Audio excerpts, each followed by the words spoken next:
Assalamualaikum warahmatullahi wabarakatuh. Baiklah, kami dari kelompok 7 yang beranggotakan saya sendiri Ahmad Hendra Kurniawan, Lydia Leni, Inka Yunisti Putri, Olga Silvia, dan Sherlina Masailina. Kami dari kelompok 7 Manajemen Keuangan Syariah yang diampu oleh Ibu dosen Ibu Neneng Sudaryanti SEMM. Kami dari kelompok 7 akan menjelaskan tentang manajemen keuangan personalia syariah. Baiklah, saya akan membaca materi tentang sumber pembiayaan manajemen keuangan personalia syariah. Manajemen keuangan personalia syariah adalah pengelolaan keuangan individu atau keluarga yang berdasarkan dengan prinsip-prinsip syariah Islam. Dalam hal ini, sumber pembiayaannya pun harus halal dan sesuai dengan syariah. Ada beberapa sumber pembiayaan yang dapat digunakan dalam manajemen personalia syariah. Yang pertama, pendapatan halal.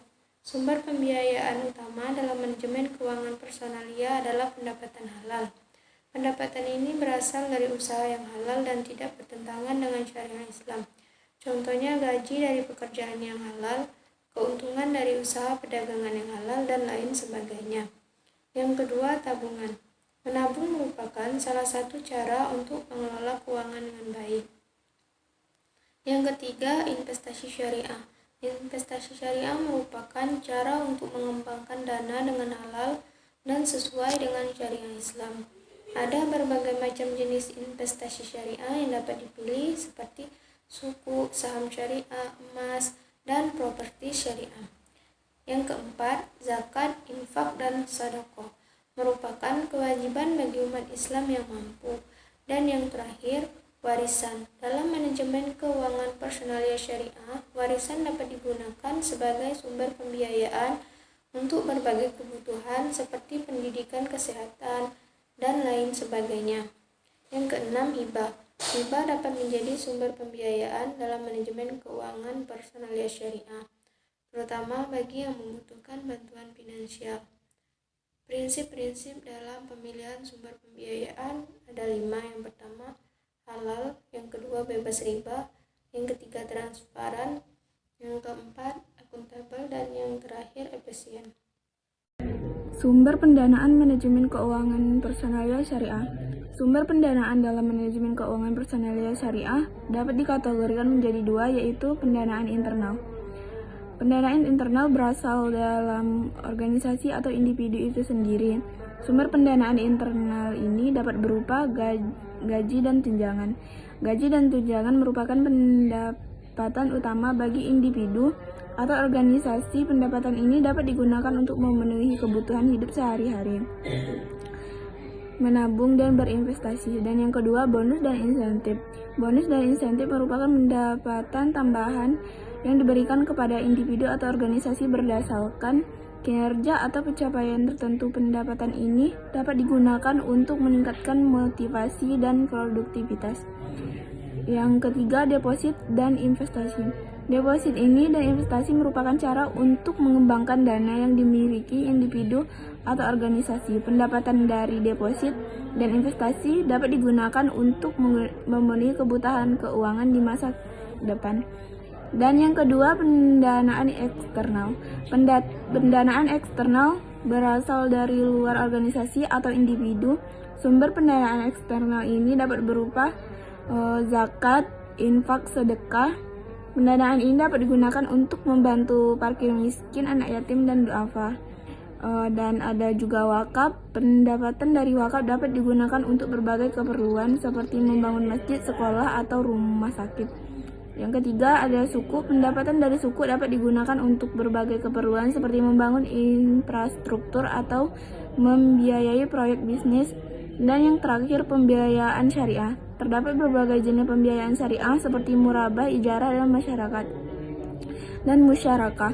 Pendapatan ini dapat digunakan untuk berbagai keperluan seperti membeli rumah, mobil, dan memenuhi Model pengelolaan keuangan personalia syariah. Model pengelolaan keuangan syariah personalia kerangka kerja yang didasarkan pada prinsip-prinsip Islam dalam mengelola keuangan individu. Ini melibatkan penggunaan instrumen keuangan yang sesuai dengan hukum syariah seperti larangan riba atau bunga, larangan masyir atau perjudian, dan larangan gahar, ketidakpastian atau spekulasi yang berlebihan. Contohnya, yang pertama, perencanaan keuangan, yang kedua, pengelolaan utang dan pinjaman, yang ketiga, investasi halal, yang keempat, asuransi syariah, yang kelima, pengembangan portofolio keuangan. Laporan keuangan syariah personalia, laporan keuangan personalia syariah atau LKPS merupakan dokumen penting bagi perusahaan yang menjalankan bisnisnya berdasarkan prinsip-prinsip Islam. LKPS membuat informasi terkait pengelolaan keuangan personalia secara transparan dan akuntabel sesuai dengan ketentuan syariah yang berlaku. Laporan keuangan syariah personalia memberikan gambaran menyeluruh tentang pengelolaan keuangan personalia perusahaan, memastikan kepatuhan terhadap prinsip-prinsip syariah dalam mengelola keuangan personalia, menjadikan alat kontrol dan evaluasi internal bagi perusahaan, meningkatkan kepercayaan dan transparansi kepada stakeholders. Langkah-langkah menyusun LKPS. Yang pertama, identifikasi entitas syariah. Membentuk tim penyusun LKPS, memahami standar akuntansi syariah, mengumpulkan data, menyusun jurnal akuntansi, memposting jurnal ke buku besar, menyusun laporan keuangan, memastikan kepatuhan syariah, mendapatkan audit syariah, mempublikasikan LKPS. Manfaat menyusun laporan keuangan personalia syariah. Yang pertama, meningkatkan transparansi dan akuntabilitas pengelolaan keuangan personalia, memastikan kepatuhan terhadap prinsip-prinsip syariah dalam mengelola keuangan personalia, meningkatkan kepercayaan dan kredibilitas perusahaan di mata stakeholders, mendukung mengembangkan ekonomi syariah di Indonesia. Baiklah, saya akan menjelaskan laporan keuangan pada PT ABC Syariah. PT ABC Syariah pada periode Mei 2024. Yang pertama, pendapatan. Pendapatan pertama ada gaji pokok dengan jumlah 50 juta rupiah, kemudian tunjangan tetap sebesar 10 juta rupiah, tunjangan transportasi 5 juta rupiah, bonus 5 juta rupiah, dan lain-lain 3 juta rupiah. Dan total dari keseluruhan pendapatan adalah 83 juta rupiah.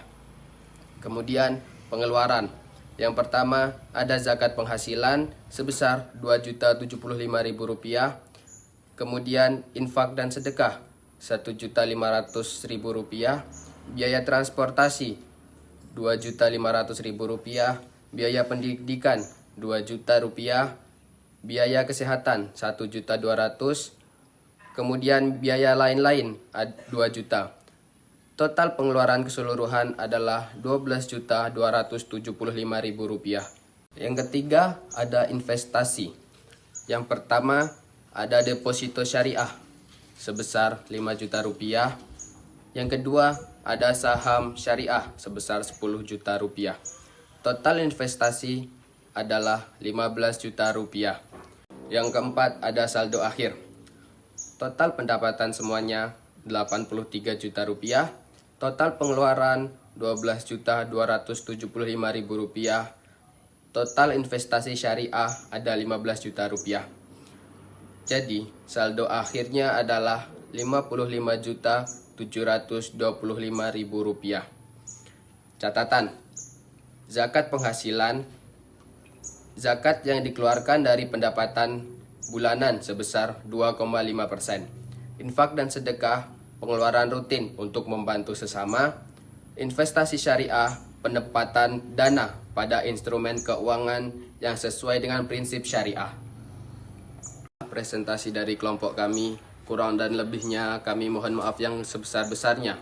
Dan kami akhiri, wassalamualaikum warahmatullahi wabarakatuh.